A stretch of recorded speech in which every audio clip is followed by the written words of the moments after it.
Amin, amin. Baik, salam Bapak Ibu. Puji Tuhan. Luar biasa. Baik, malam ini saya mau kita sama-sama, saya rindu untuk mungkin saya menyampaikan sedikit saja tentang doa, secara khusus doa syafaat. Dan saya mau malam ini kita sharingnya, supaya siapa tahu ada di antara Bapak Ibu, dan saya percaya bukan hanya ada, pasti ada hal-hal tertentu tentang doa selama ini sering mendengar, baik lewat pengajaran di Bukit Rema ini ataupun lewat pengajaran-pengajaran lain yang sudah dengar di khotbah di gereja ataupun di media-media sosial, di YouTube saudara menonton. Mungkin ada pertanyaan-pertanyaan yang ingin saudara sampaikan. Kita akan sharing bersama malam ini. Baik, sebelumnya saudara, saya akan sampaikan seperti yang kemarin minggu lalu saya sudah sampaikan, bahwa doa syafaat adalah berdiri di antara Allah dan manusia, mewakili setiap keluhan-keluhan manusia, makhluk hidup dan dunia ini kepada Tuhan. Luar biasa. Jadi ternyata saudara, Tuhan mau sekali merindukan kita untuk menjadi seorang pendoa syafaat. Sebagai seorang pendoa syafaat tentu kita dipersiapkan. Dan kemarin beberapa bulan lalu kita belajar persiapannya itu adalah doa, ya, doa pribadi kita dengan Tuhan. Nah, mari kalau saudara buka Alkitab saudara dalam Raja-Raja 1 Raja-Raja 8 ayat 22, 1 Raja-Raja 8 ayat 22 sampai ayat 23. 1 Raja-Raja 8 ayat 22 sampai 23, ya. 1 Raja-Raja 8 ayat 22 sampai 23 saya baca. Kemudian berdirilah Salomo di depan mezbah Tuhan di hadapan segenap jemaah Israel. Ditadahkannya lah tangannya ke langit. Lalu berkata, "Ya Tuhan Allah Israel, tidak ada Allah seperti Engkau di langit di atas dan di bumi di bawah. Engkau yang memelihara perjanjian dan kasih setiamu kepada hamba-hambamu yang dengan segenap hati hidup di hadapanmu." Nanti sore bisa baca lengkap. Jadi ini contoh doa syafaat Salomo, di mana dalam doa syafaat Salomo ini saudara, Salomo berdiri di depan mezbah Tuhan dan dia ada di hadapan segenap jemaah.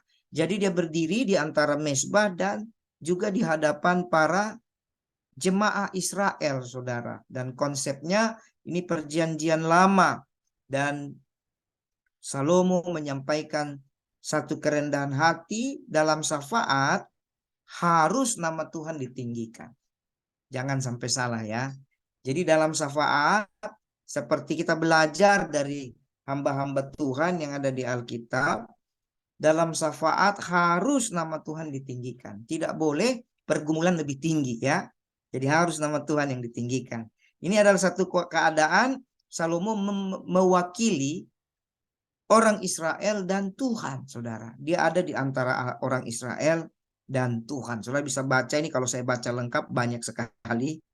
Ya panjang ini doanya saudara, sampai ayat yang ke-61. Panjang sekali itu doanya. Nanti saudara baca di rumah. Nah ini konsep syafaat. Dan di sini kita belajar doa syafaat kalau bicara di mezbah Tuhan. Berarti memang doa syafaat salah satu tempatnya ya di gereja. Kalau zaman dulu di depan mezbah di bait Allah ya yang dibangun Salomo. Tapi sekarang saudara di gereja bisa. Jadi sebenarnya kalau saudara mau belajar doa syafaat, kita paling gampangnya ya datang ke gereja. Nah, sampai kalau kita sudah bertumbuh, kita bisa berdoa syafaat sendiri di rumah. Ya. Tapi kalau belum punya pengalaman atau belum mengerti, berarti doa syafaat di mana? Ya di gereja. Salomo yang membangun bait Allah saja, ya dia berdoa di gereja istilahnya ya, bait Allah. Nah, jadi dan konteks kita sekarang harus di dalam nama Yesus. Ya, tidak boleh saudara doa pakai yang lain-lain. Nah, bicara nama Yesus ini saya bongkar sedikit ya, saudara. Belakangan ini ya saya sebagai hamba Tuhan yang lebih banyak terjun dalam pelayanan praktis, artinya lebih banyak benar-benar melayani secara rohani. Jadi sering menjumpai di lapangan. Sekarang muncul mungkin ya 10 atau belasan tahun, saya kurang paham juga karena saya bukan peneliti ke arah situ. Sekarang muncul satu apa namanya berbagai pengajaran yang ada orang-orang percaya yang tidak mau lagi memakai nama Yesus. Nah, sekalipun sama-sama juga sih arahnya ke Yesus, tapi menggunakan bahasa yang menurut mereka orang-orang ini, sahabat-sahabat kita ini, itu yang lebih benar. Yaitu ada yang pakai nama Yesua Hamasiah lah ya, ada yang pakai nama Yehesua ya. Dan saya rasa itu sah-sah saja, tidak ada masalah ke arah situ. Tapi harus berhati-hati saudara, karena itu kan seolah-olah kita sedang membatasi keilahian Tuhan. Karena Tuhan itu yang kita panggil namanya Yesus adalah Tuhan yang maha besar, maha mengerti, maha tahu. Dia mengerti segala bahasa. Sebenarnya mau Yesus, Jesus, Yesua Hamasiah itu kan masalah bahasa setempat. Mana yang lebih benar ya saya percaya kalau hati kita bersih ya, hati kita bersih ya Tuhan mengerti. Amin. Nah, ada yang begitu, ada juga yang sudah tidak mau lagi memanggil nama Allah. Nah, ini perlu supaya waktu syafaat saudara tidak kebingungan. Ya. Nah, ada yang tidak mau panggil nama Allah. Ya, nama Allah diganti dengan Tuhan atau diganti dengan Bapa, diganti dengan Jehovah, diganti dengan Yesus. Pokoknya semua ada juga, semua boleh tapi Allah tidak boleh. Nah, ini saya tidak mengkritisi, tapi ini membuat hal-hal jasmaniah lebih tinggi dari hal rohani, saudara ya. Itu kan sifatnya pengetahuan ya. Kalau ada orang sudah memiliki pengetahuan yang menurut dia itu paling baik, silahkan saja. Tapi yang penting hatinya itu kepada Tuhan. Yaitu Tuhan siapa ini? Harus jelas Tuhan Yesus ya, pencipta langit dan bumi yang turun dari surga, turun ke bumi, dikandung oleh perawan Maria, harus jelas ya. Lalu dilahirkan ya, dikandung dari perawan Maria oleh Roh Kudus ya. Lalu dilahirkan di palungan ya, hidup bertumbuh lalu mati disalib untuk menyerahkan nyawanya menebus dosa kita. Harus jelas itu. Itulah iman Kristen. Masalah saudara mau panggil Allah atau tidak, tapi kalau saudara mengarahkan doa saudara, mengarahkan hati saudara kepada pribadi itu, syafaat kita naik ke surga. Nah ini. Daripada kita sibuk hal-hal pikiran, hal-hal lahiriah, meneliti A, B, C, A, B, C, D, E, F sampai Z, tapi akhirnya esensinya hilang. Kita hanya yang penting tahu dan segala macam, tapi akhirnya kita tidak bisa benar-benar dipakai Tuhan sebagai medianya Tuhan, ya. Karena bicara doa ini saudara memang bicara iman. Doa ini benar-benar hal yang supernatural saudara. Benar-benar bukan sesuatu yang bisa diteliti secara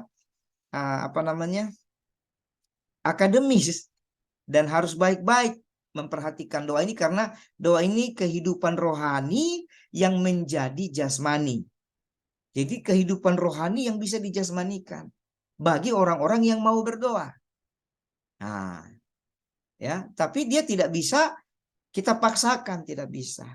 Nah, jadi kenapa saya harus tegaskan di sini, saudara?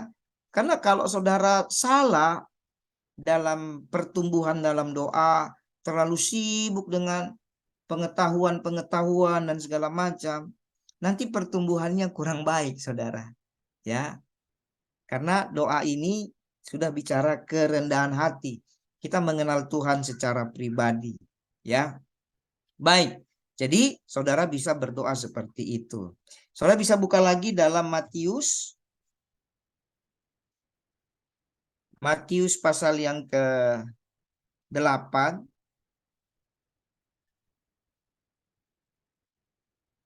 Matius pasal yang ke-8 ayat yang ke-5. Ya.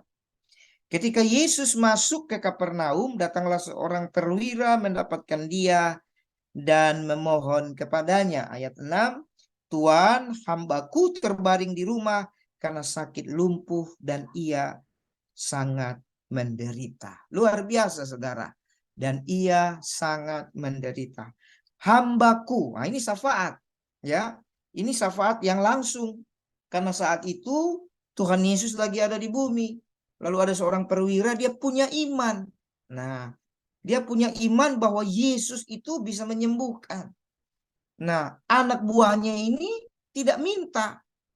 Tapi karena kasih, tuannya ini datang kepada Yesus demi kesembuhan siapa? Anak buahnya, hambanya. Bukan demi kesembuhan dia. Nah, kenapa perwira Kapernaum ini mau? Berarti karena dia mengasihi hambanya yang pertama.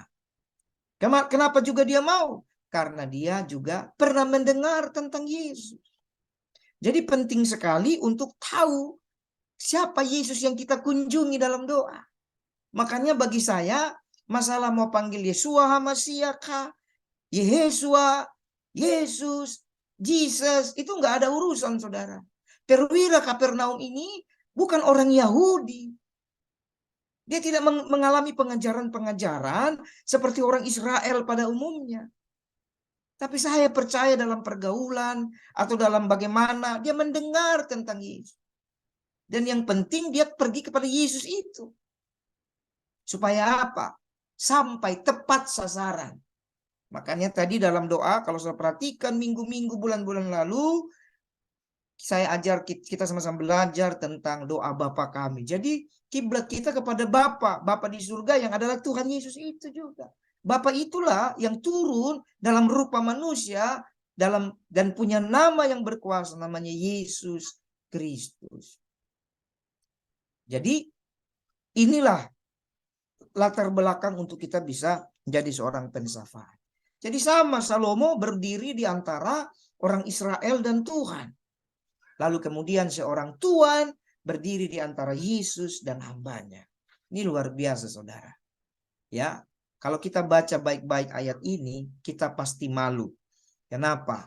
Di situ ada raja, dia mau mewakili masyarakatnya. Ada juga seorang tuan mau mewakili hambanya. Wah, hebat ya. Sementara kadang-kadang orang Kristen lebih sibuk berdoa hanya untuk urusannya sendiri. Nah, ini ya. Nah, kalau urusannya terus didoakan, tidak salah. Berarti memang belum puas dia. Jadi terus berdoa sampai puas, sampai kenal Tuhan. Itu adalah masa-masa doa pribadi. Nah, bicara berdoa, saudara, kadang-kadang, nah ini nanti saya akan buka ruang sharing selain tadi poin itu. Poin kedua nanti saya akan buka ruang sharingnya untuk saudara adalah sering sekali orang jenuh dalam berdoa. Jenuh karena merasa kok kayaknya Tuhan tidak jawab-jawab doa saya. Kan gitu ya. Nah, tidak, saudara. Tuhan itu pasti menjawab doa kita. Ya, saya bacakan kepada saudara satu perumpamaan yang Tuhan Yesus sampaikan dalam Lukas pasal 18 ayat 1 dan selanjutnya. Perumpamaan tentang hakim yang tidak benar.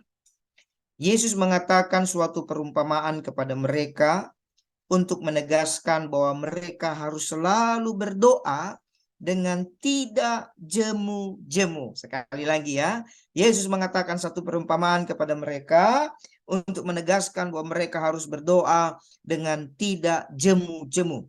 Katanya dalam sebuah kota ada seorang hakim yang tidak takut akan Allah dan tidak menghormati seorang pun. Dan di kota itu ada seorang janda yang selalu datang kepada hakim itu dan berkata, belalah hakku terhadap lawanku. Beberapa waktu lamanya hakim itu menolak.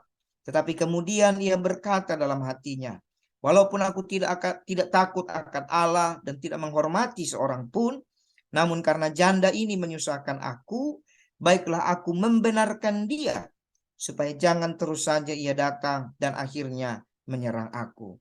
Kata Tuhan, camkanlah apa yang dikatakan hakim yang lalim itu. Tidakkah Allah akan membenarkan orang-orang pilihannya yang siang malam berseru kepadanya, dan adakah ia mengulur-ulur waktu sebelum menolong mereka? Aku berkata kepadamu, ia akan segera membenarkan mereka.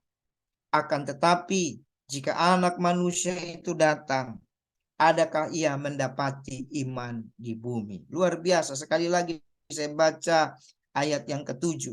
Tidakkah Allah akan membenarkan orang-orang pilihannya yang siang malam berseru kepadanya?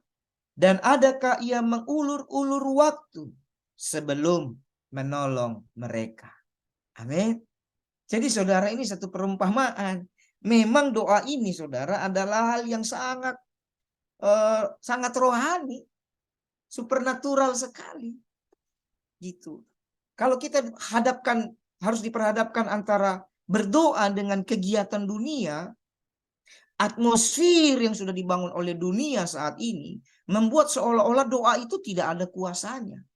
Seolah-olah kalau kita urus bisnis, seolah-olah kalau kita mengedepankan hal-hal dunia, itu lebih berharga, lebih nyata daripada doa.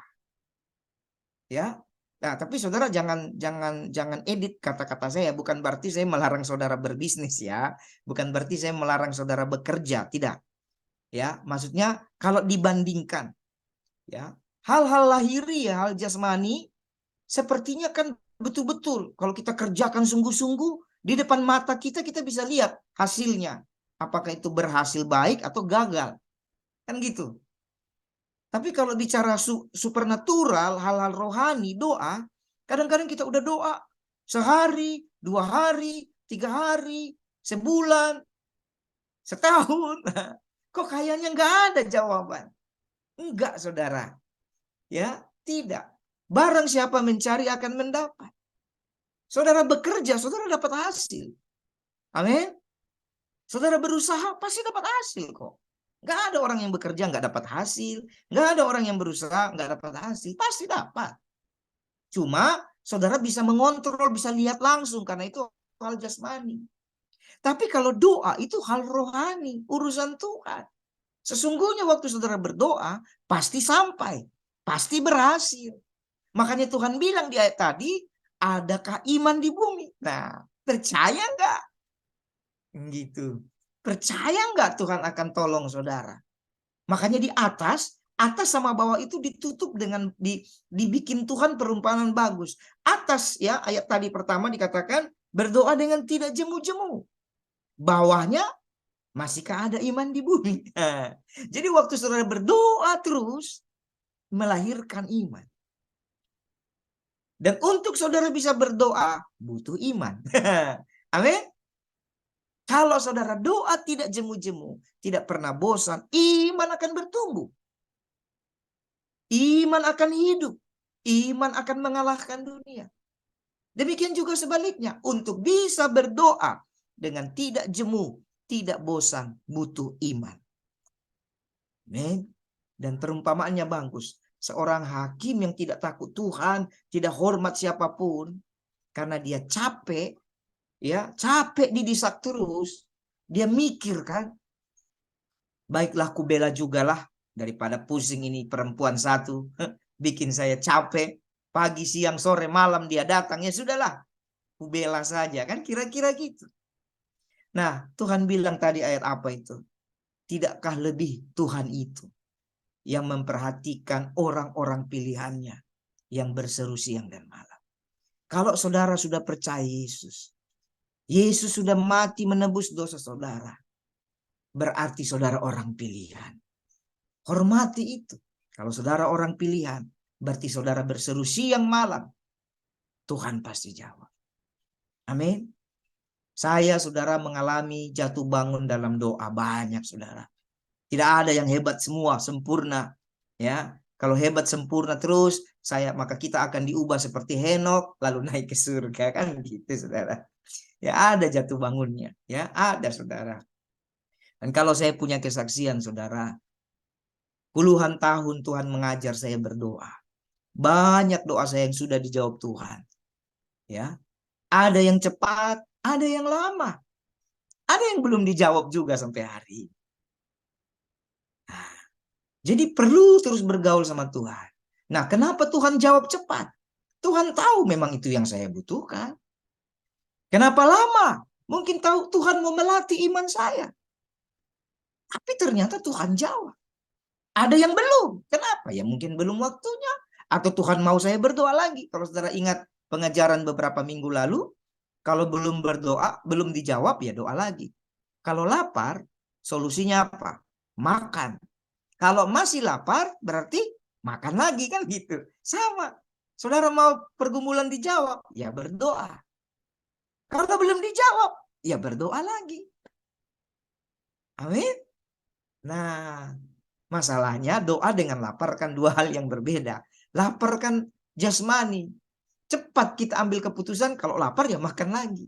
Tapi doa kadang begitu belum dijawab, kita mulai lemah. Aduh, sudah berdoa.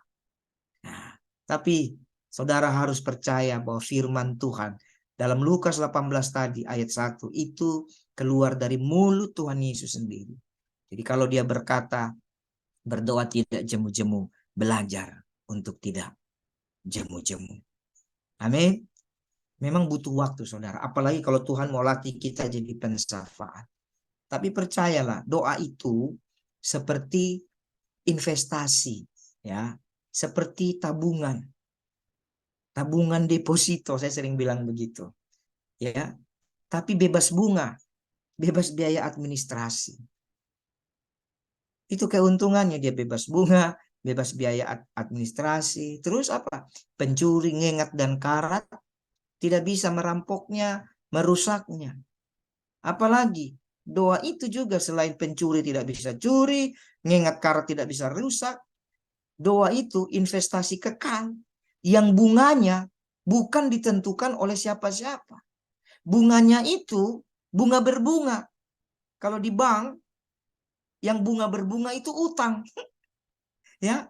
Kalau doa bunga berbunga itu jawabannya nanti. Kenapa? Tuhan yang beri bunga.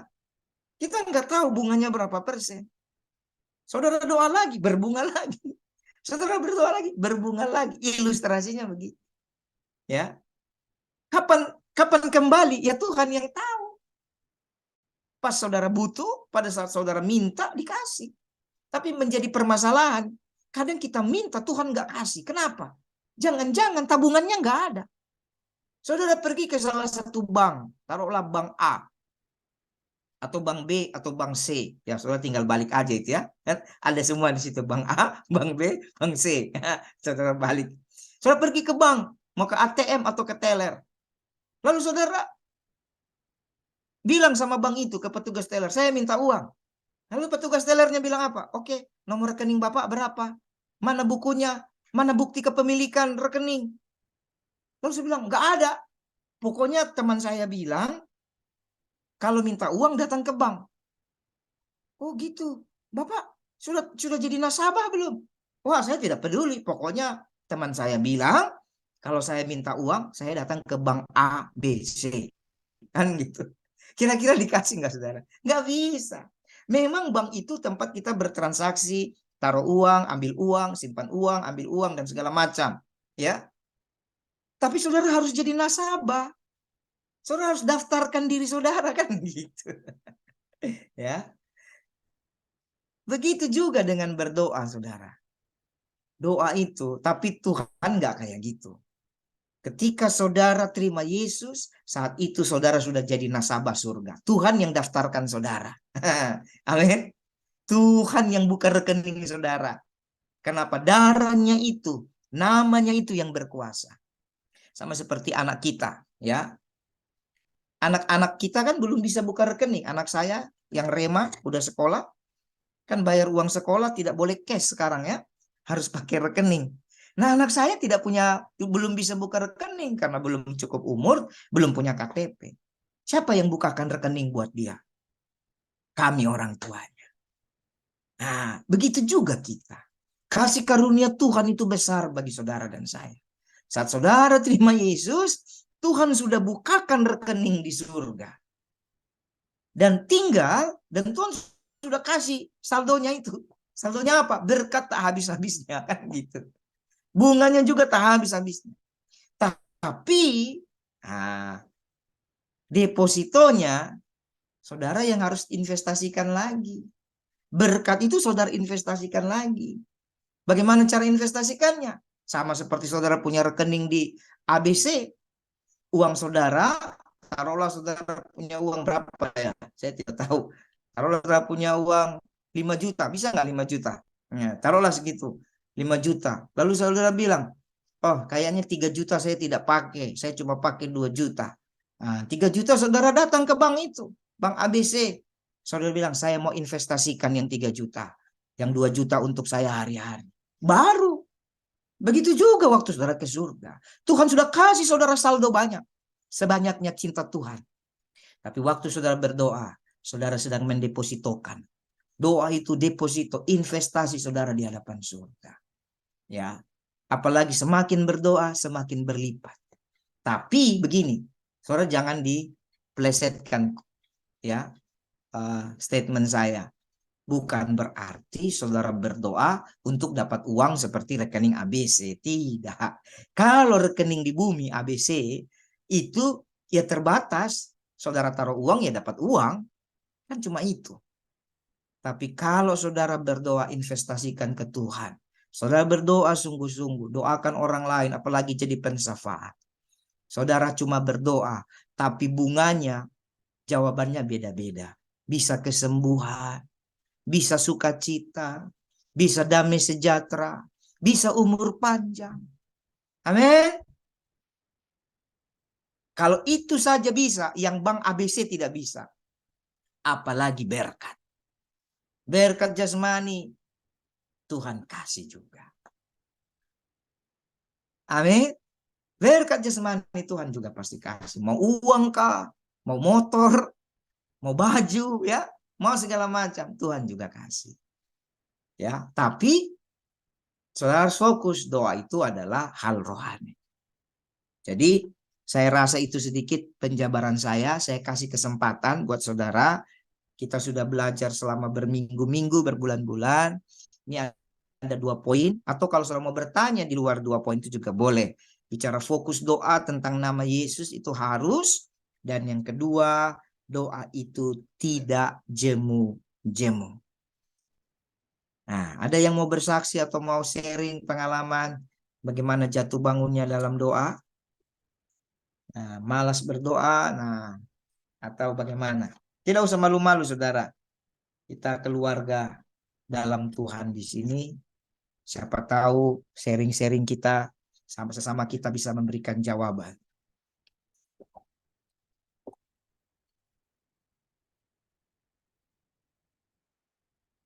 Ada?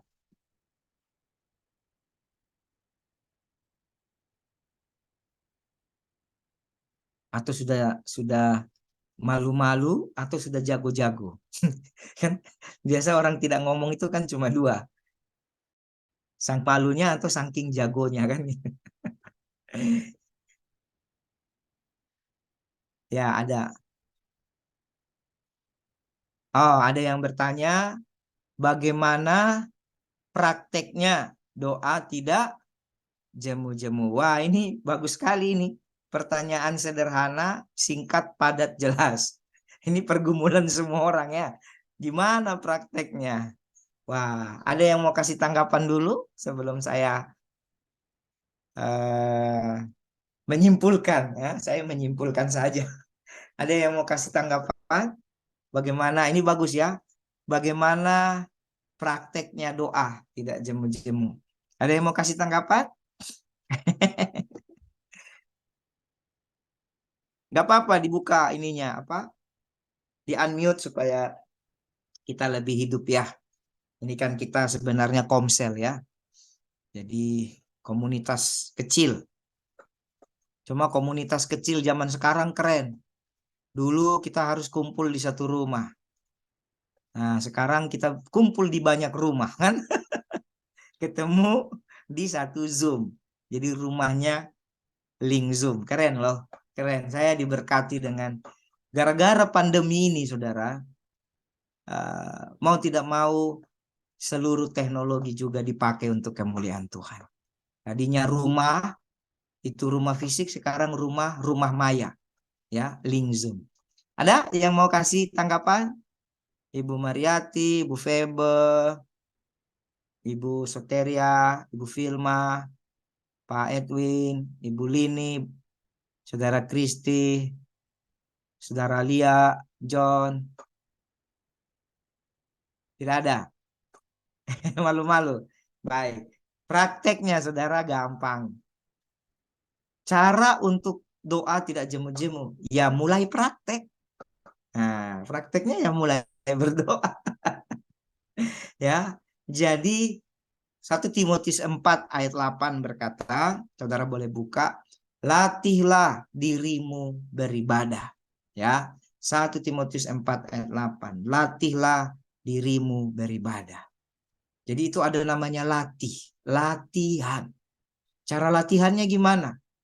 Waktu saudara les musik atau les nyanyi, latihannya ada yang seminggu 2 kali, ada yang seminggu sekali, ya kan? Ada yang seminggu 3 kali, sesuai dengan bayaran atau sekolahnya. Waktu saudara latihan bela diri, ada yang seminggu 2 kali, ada yang seminggu 3 kali, kan gitu. Waktu saudara latihan mobil, sekolah setir mobil ya, biasanya 10 kali pertemuan selama berapa lama, kan gitu. Dilatih sampai bisa. Demikian juga praktek untuk bisa doa. Ya berdoa. Saudara mulai disiplinkan diri saudara. Ya, setiap hari dulu, minimal setiap hari. Jadi saudara pilih jam terbaik. Nah ya, ini saya ajar kita saudara ya. Zaman sekarang ini kan zaman sudah berubah. Zaman dulu saya masih kecil, tuh sudah zaman baheula lah ya. Saya masih kecil, saya lihat orang kantoran itu rata-rata kalau pergi pagi jam 4 sudah di rumah. Ya. Pagi-pagi pun tidak terlalu pagi. Mereka masih ada yang sempat kasih makan binatang peliharaan, ya. Gitu. Bangun tetap pagi. Tapi pagi masih bisa aktivitas lain baru menuju kerjaan kalau yang kerja kantor ya. Dulu saya di kota kecil jadi jenis pekerjaan tidak banyak. Paling pegawai negeri, guru, kantor-kantor kecil itu kantor-kantor bisnis kayak di Jakarta tidak banyak. Jadi jam 4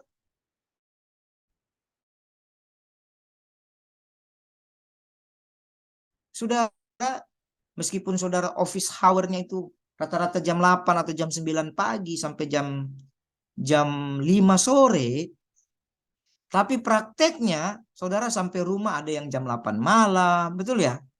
Ada yang jam 10 malam. Nah, macam-macam. Nah, kalau sudah begitu, cara melatihnya gimana? Untuk saudara latih minimal setiap hari. Ya, 1 kali sehari. Saudara harus konsisten. Pilihlah jam terbaik saudara. Ya. Alkitab memang menyarankan saat teduh, doa pagi. Memang Alkitab menyarankan. Tapi ada orang-orang tertentu yang mungkin belum bisa doa pagi. Doa pagi aja pergumulan mungkin karena pekerjaan dan sebagainya. Lalu dia memaksakan diri ke situ. Ya kalau kuat bisa. Tapi kalau nggak bisa, ya nggak jadi-jadi doanya saudara. Sementara goal kita bagaimana bisa berdoa tidak jemu-jemu. Nah kalau saudara waktu terbaiknya pagi, puji Tuhan. Tapi kalau ternyata ada orang-orang tertentu waktu yang terbaiknya siang, misalnya jam 12 siang, boleh. Yang penting saudara belajar dulu. Ada juga yang waktu terbaiknya mungkin sore, jam 5, tidak apa-apa. Ada juga yang mungkin waktu terbaiknya malam. Pulang kerja, habis kerja, mandi, makan, jam 8 udah tenang, ya berdoa. Gitu. Lalu bagaimana paginya kalau nggak bisa jam pagi? Ya saudara sapa Tuhan. Doa cepat-cepat, tidak apa-apa. Doa 5 menit. Tetap bangun tidur harus berdoa dong. Ya, tetap saudara bersyukur, saudara sudah bangun. Amin. Sehat, bisa buka mata. Tapi yang saya maksud di sini untuk melatih doanya. Ya, bangun tidur tetap terserah saudara mau 5 menit, 10 menit harus itu. Mau tidur juga harus itu 5-10 menit harus. Mulai dari yang kecil. Minimal buka mata doa, mau tidur doa. Nah, lalu saudara pilih jam terbaik. Nah, kalau saudara konsisten di jam terbaik itu, taruhlah saudara syukur-syukur bisa di doa pagi. Nanti Roh Kudus yang di hati saudara akan mengajar saudara untuk setiap saudara punya waktu kosong, saudara akan berdoa. Nah, kan namanya latihan. Ada banyak cara. Saya mau tanya, kalau naik motor atau naik sepeda yang benar yang mana? Kaki kanan dulu yang kayu atau kaki kiri dulu yang kayu? Ada yang bisa kasih jawaban? Mana naik sepeda yang paling benar? Yang mengayuh pedalnya kaki kanan atau kaki kiri duluan? Ada yang tahu? Kaki kiri. Kaki kiri, mantap. Berarti itu kelompok kaki kiri. Yang kelompok kaki kanan ada? Nah, yang kelompok dua kaki ada? Kiri dan kanan. Nah, itu kan tidak ada masalah, saudara. Saudara naik sepeda mau kaki kiri atau kaki kanan, tidak masalah. Yang penting goalnya apa? Bisa naik sepeda. Nah, begitu juga dengan doa. Ya, kalau saudara belum bisa di doa pagi, coba saudara cari waktu terbaik. Dan ketika saudara dapat waktu terbaik itu, taruhlah jam 5 sore misalnya. Saudara konsisten. Percaya sama saya, paling lama 3-6 bulan. Itu 6 bulan, paling lama 6 bulan. Setiap hari saudara berdoa di jam terbaik saudara. Nanti jam terbaik itu pun tidak cukup. Bangun tidur pasti berdoa. Siang pasti berdoa. Setiap jam kosong pasti berdoa. Jadi itu strateginya. Nah, itu strateginya. Nah, itu yang pertama. Yang kedua, saudara, perhatikan ayat 1 Tesalonika 5 ayat 17. Tetaplah berdoa. Nah, jadi kalau yang pertama tadi bicara waktu latihan, sekarang bicara bahwa doa itu ya tetap berdoa. Doa itu bukan satu perasaan, bukan. Doa itu hal yang mulia, hal yang kudus, perintah Tuhan. Jadi kalau waktu hari ini saudara berdoa, misalnya saudara hari ini berdoa, sudah nyanyi untuk yang sudah bertumbuh ya, sudah nyanyi 2-3 lagu, enak saudara berdoa, bisa nangis, bisa rasa dekat dengan Tuhan. Besok juga sama, selama seminggu saudara berdoa enak. Tapi tiba-tiba minggu berikutnya saudara berdoa kok kayak tidak rasa ya. Nah, pernah nggak gitu? Seminggu kok doa enak, tiba-tiba minggu berikutnya kok nggak ada rasa ya. Kok kayak kering gitu. Iya, Ya nggak betul. apa-apa. Karena doa bukan perasaan. Ya, enak tidak enak tetaplah berdoa. Karena di doa itulah dipisahkan jiwa, roh, dan tubuh kita. Ya, maksudnya tubuh ini bukan berarti saudara keluar dari tubuh ya. Kita akan bisa bedakan mana jasmani, lahiria, gitu. Dibedakan di situ. Yang penting tetap berdoa. Gitu. Yesus saudara, dia nggak peduli capek. Udah kasih makan 5.000 orang. Coba saudara bayangkan, kasih makan 5.000 orang itu capek nggak?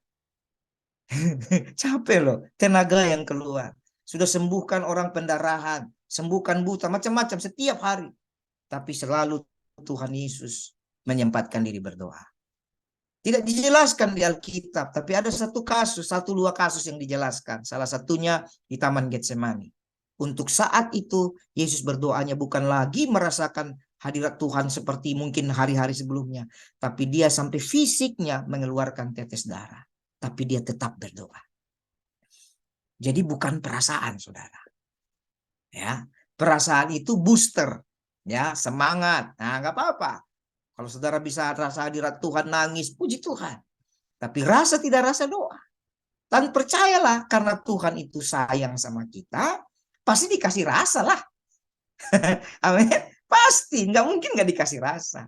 Nah, kenapa tiba-tiba di minggu ini berasa enak, minggu depan nggak berasa enak? Banyak faktor.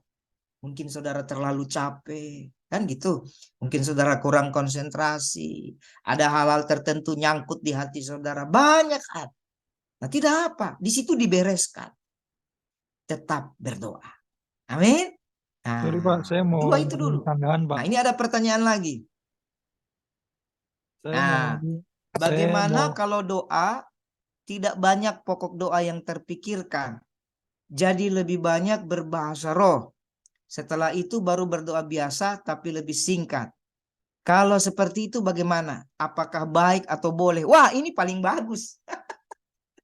Bagi orang yang sudah mengalami doa, ini yang paling bagus. Ini adalah satu kondisi di mana Tuhan sudah membawa kita menembus itu tadi kan tadi doa memisahkan roh ya dan jiwa, bukan perasaan lagi. Nah, kalau ada orang sudah bisa berdoa dalam bahasa roh lebih banyak, ini bagus. Ini harus dipelihara. Ini harus dipelihara karena doa itu kan tadi dari minggu-minggu lalu saya sampaikan, doa itu adalah hal rohani. Rohani kata dasarnya roh. Nah, dan ini goal. Tujuan kita belajar doa terus-menerus ini Bukit Rema ini, sebenarnya kalau kita bisa berdoa dalam bahasa roh, lebih banyak itu lebih bagus. Saya saja sedang merindukan itu kembali. Ya, dulu waktu saya punya banyak waktu, saudara. Hari-hari, sehari, saya bisa bahasa roh 2 jam, 3 jam. Bahasa roh. Saudara boleh percaya, boleh tidak. Urusan saudara. Kadang-kadang habis bahasa roh, doa biasanya itu cuma berapa menit. Bahkan ada kadang-kadang tertentu doa biasanya itu sedikit sekali lah. Cuma terima kasih Tuhan aku percaya. Amin. Selesai. Tapi bahasa rohnya sebentar nangis, sebentar tertawa. Tertawanya tidak harus yang ekstrim ya. Ya, macam-macam.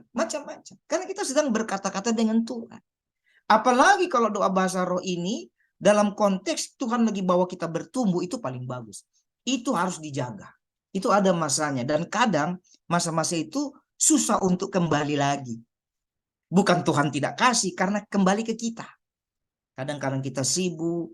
Nah, kalau momen itu lagi kita dapatkan saat ini, ikuti. amin. Mau berapa bulan, mau berapa tahun, ikuti. Itu masa Tuhan membangun manusia roh kita. Karena bicara doa sebenarnya tidak bicara pokok. Makanya bukan bicara pokok doa. Makanya kemarin kan harus tahu doa itu berbicara dengan Tuhan.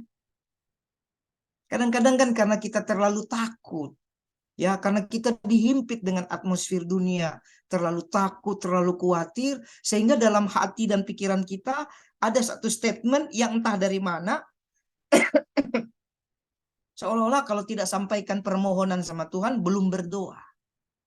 Enggak gitu, saudara. Memang betul Tuhan bilang mintalah, betul. Sampaikan, betul. Ya, dalam bahasa-bahasa manusia, mau bahasa Indonesia, bahasa Inggris, Perancis, Jerman, dalam konteks-konteks lahiriah, sampaikan dia Tuhan. Tapi kalau Tuhan sudah bawa kita dalam konteks manusia rohani, bahasa roh, ya, saudara tidak sampaikan pun Tuhan mengerti. Karena dalam bahasa roh itu, tanpa saudara sadari, saudara sedang sampaikan. Tuhan minta rumah, Tuhan minta uang, Tuhan minta pekerjaan, Tuhan minta sepeda. Cuma kan saudara tidak tahu. Karena saudara sedang mengucapkan bahasa roh. Nah, ini keren saudara, ini bagus. Nah, kalau ada di antara kita yang sedang bertumbuh ke situ, itu bagus sekali. Pelihara itu. Pelihara itu. Ya, orang yang bisa berbahasa roh minimal 1 jam lah sehari. Kalau bisa 2 jam lebih bagus. Itu nanti kedagingannya pasti terkikis. Lebih baik banyak berbahasa roh daripada banyak berkata-kata. Ini konteks doa pribadi dan doa syafaat ya. Kecuali saudara misalnya mendoakan orang sakit. Misalnya Bu Mariati minta saya doakan. Lalu saya doakan Bu Mariati, saya bahasa roh. Nah. Amin. Bu Mariati bingung, ini Bapak doain apa? Nah, ini beda saudara. Ya boleh bahasa roh, harus. Saya juga doa bahasa roh. Tapi nanti setelah berbahasa roh ya harus ada bahasa Indonesianya untuk membangun iman, ya. Kan gitu. Membangun iman yang mendengar. Tapi kalau saudara sedang berdua-duaan dengan Tuhan, baik dalam konteks doa pribadi, doa syafaat, atau nanti pun doa puasa, wah itu bahasa roh. Atau sampai doa peperangan, tapi konteks pribadi, wah itu bagus sekali. Bagus sekali. Nanti akan dapat banyak bahasa-bahasa yang baru.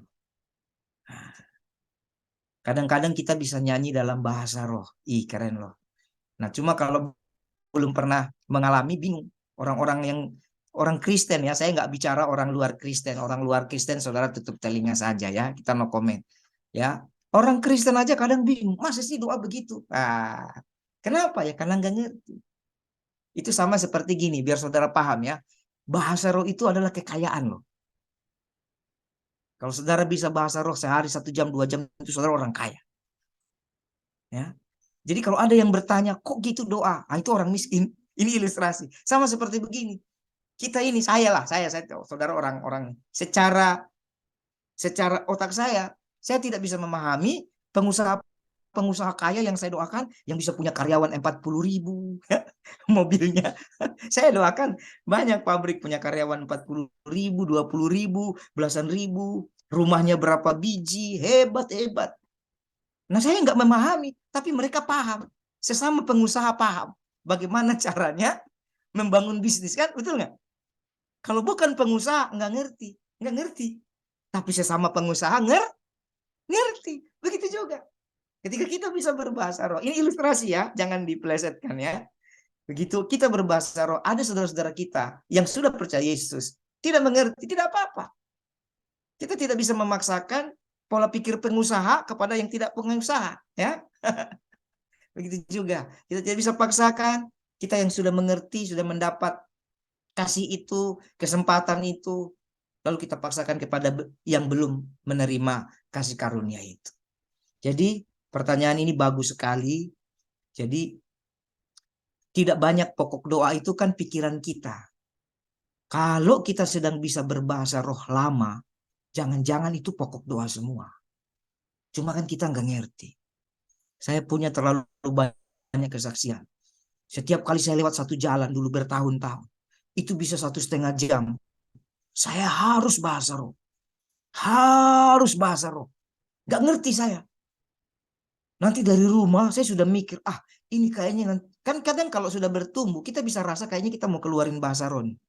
Jadi otak saya di jalan dari rumah udah mulai mikir, naik motor dulu, motor legenda. Otak saya udah mau jalan, saya mau minta Tuhan tolong ganti motor. Kan gitu. Saya mau berdoa mau ganti motor. Saya mau berdoa besok ada doain orang A, B, C gitu misalnya. Saya mau doain. Nggak bisa saudara. Begitu saya mulai bahasa roh, saya ikuti tuntunan itu. Malah yang pokok-pokok doa yang sudah saya siapkan, nggak bisa saya ucapkan. Karena dia mengalir. Nah itu awal-awal nggak ngerti. Lama-lama waktu berganti, bulan demi bulan, tahun demi tahun, baru saya ngerti. Oh iya, ngapain mengerti? Itu sudah sampai semua. Itu sudah pokok doa semua itu. Dalam bahasa roh yang satu masa itu, satu kali kita bahasa roh, itu bisa ada pokok doa, bisa ada mengucap syukur, bisa ada memuji Tuhan, bisa ada berseru, cuma kita nggak ngerti. Karena itu bahasanya Tuhan. Kecuali kita bertumbuh sampai kita mendapat kasih karunia menafsirkan bahasa roh. Dan biasanya, nah ini saya kasih tahu rahasia. Biasanya orang yang menghormati bahasa roh, dia pakai bahasa roh itu. Setiap hari, setiap kali dia berdoa, dia gunakan bahasa roh itu. Sekali waktu Tuhan akan kasih dia kasih karunia menafsirkan. Sama seperti ketika saudara belajar bahasa dunia, bahasa Inggris. Saudara pakai bahasa itu, saudara hormati. Dari susah, lama-lama saudara ngerti. Nah, begitu juga. Amin. Luar biasa. Mantap. Lia yang kalau sudah mulai berbahasa roh gitu, lanjutkan. Lanjutkan. Semua kita lanjutkan. Baik, ada lagi? Saya kasih kesempatan lagi bagi yang mau bertanya. Saya Pak, mau nanya Pak. Ya, boleh. Di Alkitab kan ada tulisannya percuma kamu bisa bahasa seluruh bahasa malaikat dan lain-lain. Apakah itu bahasa malaikat ya Pak? Gimana? Sorry, tadi nggak kedengaran suaranya. Di Alkitab kan percuma kalau kamu bisa bahasa malaikat, bisa macam-macam, bisa bernubuat, mempunyai karunia, tapi tidak mempunyai kasih. Pertanyaan saya, bahasa malaikat itu apa ya Pak? Ya bahasa malaikat ya bahasa roh. Kan bahasa malaikat bahasa roh ya. Ya. Malaikat kan makhluk roh. Jadi bahasa roh itu bahasanya Tuhan ya. Jadi harus ngerti dulu. Bahasa roh itu bahasanya Tuhan. Bahasa yang mulia. Kita nggak ngerti. Nah, malaikat itu makhluk roh yang diciptakan Tuhan. Ya. Jadi mereka bisa bahasa roh. Ya, bahasa malaikat ada lagi. Tapi malaikat bisa nggak berkata-kata dalam bahasa manusia? Bisa. Buktinya apa? Waktu Gabriel datang kepada Maria, diberkatilah engkau Maria, ya kan? Engkau akan mengandung, bisa. Dan sesuai dengan otoritasnya Tuhan. Malaikat itu pesuruhnya Tuhan. Ya, pesuruhnya Tuhan. Kalau pesuruhnya Tuhan, kira-kira bisa bahasanya Tuhan nggak? Bisa. Bisa. Saya punya pesuruh. Tapi pesuruh saya nggak ngerti bahasa saya. Atau gimana? Saya suruh dia. Misalnya namanya siapa? Mas Anang, contoh saja. Ini contoh ya. Anang, bikin kopi. Karena dia nggak ngerti bahasa saya, yang datang telur rebus. Nah, gimana saudara? Saya bilang lagi, Anang, kopi. Diambil sapu. Anang, kopi. Dia masak ikan goreng. Kira-kira saya sebagai bos, saya apakan itu si Anang? Saya tendang dia keluar, saudara. Benar. Jadi malaikat itu kan pesuruhnya Tuhan. Ya berarti dia harus ngerti bahasanya Tuhan. Amin. Nah, manusia punya lebih banyak. Kenapa? Manusia punya bahasanya sendiri yang pernah dikacaukan di Babel, Kejadian 11. Tadinya manusia itu bahasanya cuma satu. Sekarang gara-gara manusia ingin membangun menara sampai di langit, Tuhan kacaukan. Dan kemuliaan waktu di Taman Eden itu hilang. Jadi manusia tidak lagi mengetahui bahasa roh. Yang manusia tahu bahasa manusia. Dari A sampai Z banyaklah, ada bahasa Inggris, bahasa segala macam, bahasa Indonesia. Nah, kemudian bahasa malaikat atau bahasa roh kita dapat lagi waktu kita bergaul lagi dengan Tuhan. Nah, jadi untuk menjawab itu bahasa malaikat ya bahasa roh. Tapi malaikat bisa juga berbahasa manusia sesuai dengan urusannya Tuhan. Kalau taruhlah malaikat Gabriel ya, supaya saudara tidak bingung, yang dicatat di Alkitab kan ada Gabriel. Karena malaikat Gabriel pergi ke Maria orang Israel, ya pasti dia bahasa Israel lah. Kalau dia pergi ke Maria Veronica orang Sunda, ya dia bahasa Sunda. Kumaha damang Maria, katanya gitu. Ayah-ayah wae, kan gitu. Kalau dia datang ke Maria, siapa lagi?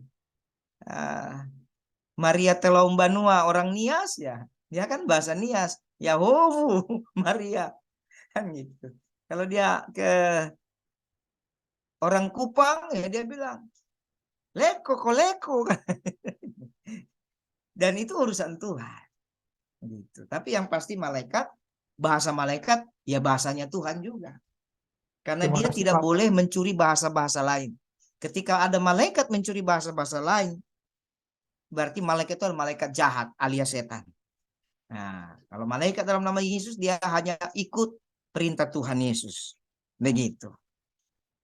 Cukup jelas ya? Cukup Pak. Nah, ada lagi? Wah, luar biasa.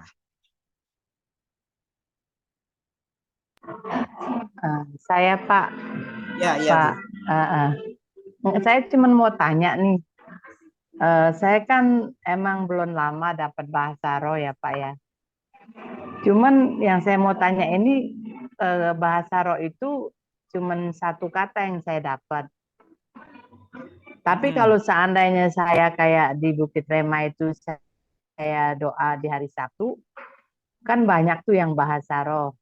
Itu saya bisa ngikutin tuh Pak, bisa keluar kata-kata yang ada dua tiga kali lah, dua tiga kata yang keluar dari mulut saya. Bagaimana Hmm. caranya waktu saya doa sendiri itu biar ada keluar kata-kata yang lain gitu loh, Pak. Oh, wah, wah. Eh, Ini bagus sekali, Bu. Ini mantap. Ibu mewakili semua ini. mm-mm. Banyak orang Karena yang rindu. saya tuh masih pertama saya juga bingung ini saya bisanya saya sendiri atau emang dari Tuhan, tapi kan memang saya rindu bahasa roh itu udah lama gitu kan.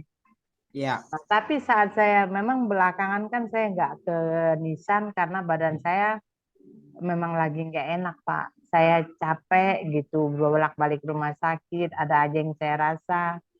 Jadi saat kalau udah sore itu kayak kemarin tuh saya mau ke gereja, tiba-tiba apa namanya toto saya lihat jam udah 4:30, udah telat lagi gitu kan. Jadi itu iya, iya, kondisi saya tuh kurang fit lah gitu Pak dalam sebulan ini. Makanya saya iya, nggak pergi. iya, tidak apa-apa, Bu. Nah, Mm-mm. baik begini. Itu bagus sekali. Jadi, kalau kita sudah rindu, itu Mm. adalah bukti bahwa Tuhan jawab. Satu kata dalam bahasa roh itu bukan berarti satu kata. Mm-mm. Hukum bahasa roh berbeda dengan hukum bahasa dunia, bahasa manusia. Contoh, bahasa manusia kita ambillah bahasa Indonesia ya. Ya, bahasa Indonesia kita taruhlah kita bilang saya mau makan.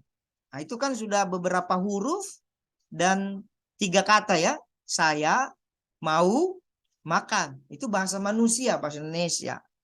Tapi kalau bahasa roh, kalau bilang contoh ya, saya mau makan bukan berarti dia harus 3 kata. Bukan. Kan saya sudah jelaskan yang waktu lalu, bahasa roh itu seperti bahasa bayi yang baru lahir. Bahasanya cuma satu. Mau dia orang Indonesia, orang Afrika, orang Argentina, orang Papua, orang macam-macam, orang persuku, perbangsa, Amerika, Eropa, bayi baru lahir, bahasanya cuma satu. Oe, oe, oe, oe, kan gitu. Dia bukan oe, ade, eno. Oe, ade, eno. Bukan. Oe, oe, oe. Kira-kira gitu. Tapi papi maminya tahu. Waktu dia ngomong, oe, oe, oe. Oh, lapar. Oh, anak saya lagi lapar. Tapi tiba-tiba 2 jam kemudian, dia ngomong yang sama. Oe, oe, oe. Oh, dia buang air kecil. Kan gitu. Nanti 1 jam lagi. Oe, oe, oe. Oh, dia mau minum susu. Tapi dia cuma bilang oe. Tapi lucunya hanya orang tua yang mengerti. Orang lain gak ngerti. Bahkan kadang kita orang tua bisa rasa loh. Ini kayaknya anak saya mau apa nih, mau tumbuh besar, mau apa. Berasa dari bahasanya. Tahu kita. Itulah kedekatan. Nah, Tuhan lebih dekat daripada seorang tua. Daripada seorang mama, seorang bapak. Tuhan lebih dekat. Jadi meskipun kita bahasa rohnya contoh gini. Cuma na na na na na na na na na atau da da da da la la la la la. Itu artinya bukan berarti la la la artinya misalnya saya. Enggak. Dia tidak seperti bahasa Inggris. I want it. I want to school. Bukan. Harus dia diterjemahkan sebanyak itu. Tidak. Satu kata. Begitu kita hormati, kita hargai. Itu bisa mewakili banyak kata. Karena itu adalah bahasanya Tuhan. Nanti Tuhan bisa tambahkan lagi. Kenapa ditambahkan? Berarti Tuhan percayakan. Tuhan mau bawa bertumbuh. Tapi satu saja itu sudah bertumbuh. Sudah hebat. Bisa dapat 2. Bisa dapat 3. Puji Tuhan. Itu yang namanya berkata-kata. Berarti banyak kata kan. Puji Tuhan. Tapi kalau baru satu kata. Salah enggak? Enggak salah. Karena satu kata itu bukan berarti. Dia bukan seperti hukum. Gini, hukum rohani itu bukan seperti hukum manusia. Hukum manusia 1 tambah 1 2. Betul ya? Hukum manusia 5 tambah 2 tuh 7. Itu hukum manusia. Tapi hukum Tuhan 5 tambah 2 5.000. Arti ya. 5 roti 2 ikan kasih makan 5.000. Begitu juga bahasa. Kalau bahasa Indonesianya, saya mau tidur. I want to sleep. Sama dengan bahasa Inggrisnya. Tapi bahasa roh nggak gitu. Dengan satu kata itu dia bisa. Ya, sekiranya dia mengartikan saya mau tidur. Tapi bahasa roh dia tidak mengartikan itu. Bahasa roh lebih mengartikan hal-hal yang berbau doa. Kerinduan kita dengan Tuhan. Kira-kira begitu, Bu. Terus doa. Ibu sudah rindu, terus doa. Satu itu pakai saja, Bu. Satu bisa goncangkan surga. Karena satu bahasa roh, satu kata dalam bahasa roh. Taruhlah la atau na. Itu manusia tidak ngerti, setan tidak ngerti, tapi bisa menyukacitakan, menggoncangkan surga. Kuasa bahasa satu kata bahasa roh lebih besar daripada ribuan kata dalam bahasa manusia. Karena kadang manusia berdoa bukan dari ketulusan hatinya. Manusia berdoa dengan bahasa manusia supaya dilihat orang.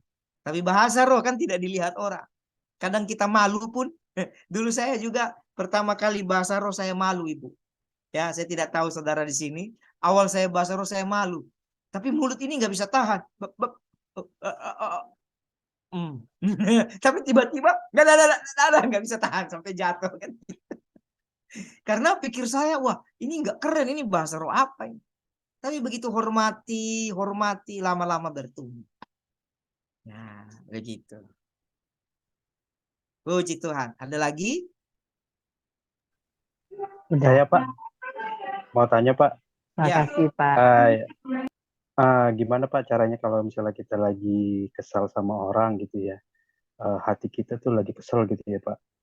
Nah gitu cara doa yang benar gimana ya Pak supaya bisa kita bisa berdoa gitu bukan karena dari pikiran kita tapi dari hati kita gitu Pak. Jadi karena kalau misalnya kita lagi kesel sama seorang gitu ya disuruh berdoa gitu ya pasti kan kita yang saya alami gitu pasti doanya tuh udah pakai pikiran. Tapi kan kalau misalnya kita pakai hati ya jadi nggak sinkron gitu pikiran sama hati gitu ya. Mungkin gimana caranya kalau pada situasi kita saat kesal sama seorang kita disuruh berdoa gitu Pak. Ya, bagus. Gitu. Jadi kalau lagi kesal sama orang, bagaimana caranya berdoa kan gitu ya? Iya betul Ya, Pak. sebenarnya kita ikut firman saja. Alkitab bilang, jika hatimu kesal, berdamailah dahulu. Nah, berdamai itu ada beberapa poin. Ya, poin pasti kalau kata berdamai ya saudara minta ampun dan mengampuni. Tapi kalau belum bisa, mungkin karena gengsi, ya kan? Kadang kita manusia ini ada gengsi. Apalagi kita merasa kita nggak salah. Dia bikin salah, makanya kita kesal. Berarti cara sederhana sebelum bisa berdamai bagaimana? Ampuni. Jadi kalau saudara sedang kesal dan mau berdoa, sebelum berdoa ampuni dulu.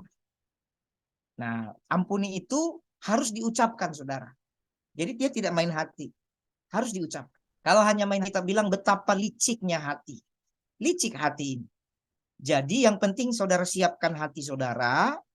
Lalu waktu saudara berdoa, sebelum doa yang lain, saudara keluarkan di mulut saudara. Saudara bangun fondasi di hati, saudara keluarkan, Tuhan, saya mengampuni, misalnya namanya siapa? Rina. Tuhan, saya mengampuni Rina dalam nama Yesus. Ngomong saja sama Tuhan. Dia bikin kesal saya. Tadi katanya dia mau traktir saya. Tiba-tiba dia bilang tidak bawa dompet. Padahal ujung-ujungnya supaya saya yang traktir. Saya lagi nggak ada duit Tuhan. Tapi mau tidak mau daripada disuruh cuci piring di warung. Terpaksa saya bayar. Dan itu dia sudah bikin 5 kali Tuhan. Misalnya gitu nggak apa-apa. So ngomong. Tapi hari ini saya ampuni dia.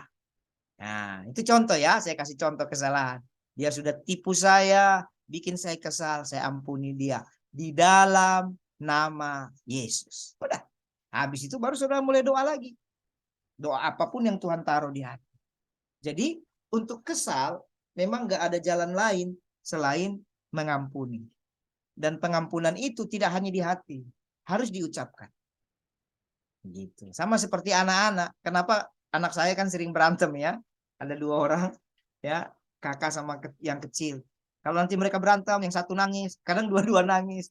Udah damai, udah baik, saya bilang, ayo sekarang adik minta maaf sama kakak. Nah, itu juga sebaliknya. Nah, itu melatih supaya nanti besar begitu baik kepada manusia dan melatih kerendahan hati sama Tuhan. Baru kita bisa berdoa. Gitu. Oke, Pak. Makasih, Pak. Ya, sama-sama. Nah, ada poin-poin tambahan untuk membangun kesiapan hati waktu lagi kesal. Ingat pertolongan Tuhan. Nah, ini poin-poin tambahan. Ya, kadang kan kita mau ucapkan susah. Nah, untuk membangun kesiapan hati waktu kita kesal, ingat semua pertolongan Tuhan. Yang kedua, nyanyikan lagu-lagu damai sejahtera. Cari lagu, kalau bisa nyanyi, cari lagu-lagu yang membangkitkan rasa tenang. Ya. Dan saya percaya hampir semua lagu rohani harusnya membangkitkan rasa damai sejahtera. Banyak nyanyi, udah itu. Itu sudah bagian daripada berdoa itu. Ya gitu. Puji Tuhan. Baik, tidak terasa kita sudah sampai pada jamnya. Mari kita berdoa, saudara. Minggu depan kita berjumpa lagi. Dan saya akan coba untuk kita memakai metode ini ya. Paling tidak sekali 2 kali pertemuan. Kalau tidak bisa tiap minggu ya. Tiap 2 kali kita sharing langsung tanya jawab. Supaya masing-masing dari kita bertumbuh. Baik, kiranya Tuhan memberkati saudara. Di sini hujan deras. Jadi apakah suara saya kedengaran? Hujan juga, Pak. Oh, hujan juga. Luar biasa. Baik. Mari kita berdoa.